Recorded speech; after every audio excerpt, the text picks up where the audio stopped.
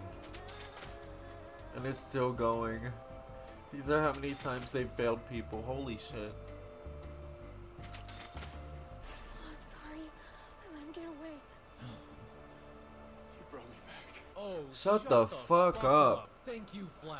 Thank you for reminding me that there are shows worse than Born Again. I am done mourning Daredevil and I'm ready to revisit that sack of shit. Fuck season 5, fuck the second half of it. I can't take this shit no more.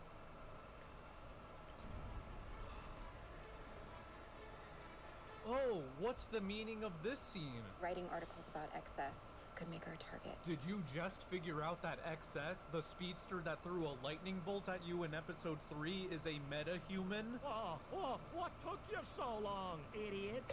Thank you. That has to be it, right? Because Nora actually just saved your life and is the reason you got away. Yet you don't care and are now seething about her existence. It would explain why he didn't stab her earlier when the dagger was in the fucking hand he punched her with. But then again, he refuses to kill Flash at every opportunity he has when he knows he's a metahuman, so I don't fucking know. Also, what is your acting? I swear, all this actor does is wince like he just got a whiff of Asmongold's room. The thing is, I used to use a dead rat as an alarm clock, actually. Give me some range, man. And yeah, I wasn't kidding. This is being split into 2 parts. I mean, you guys must have seen this coming. If I knew this was going to end up approaching the 3-hour mark, I probably would have split it into 2. I've gone for over 2 hours and I'm halfway into the season, so don't act all surprised. A big ol' thank you to my top patrons, Arcwinder, Carlos Caraballo, Cinnamon.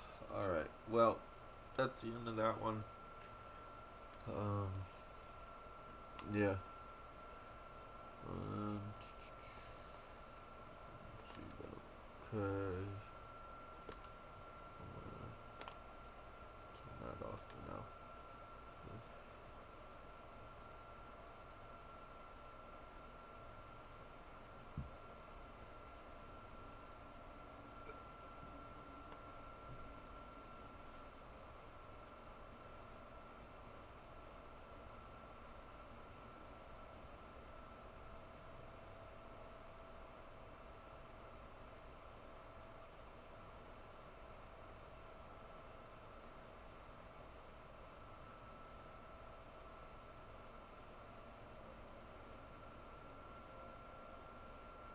Alright, well,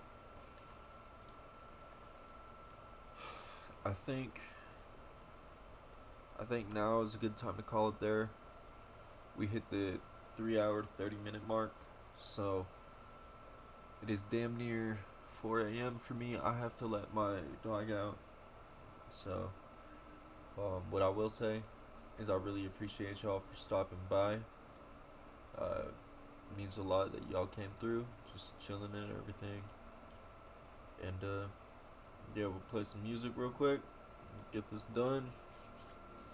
You know, I'm just gonna go ahead and get her time. So, Mama's, hi. She's like, "What you want?" I was in a sleep. I was going to sleep. She's a good girl. Yeah.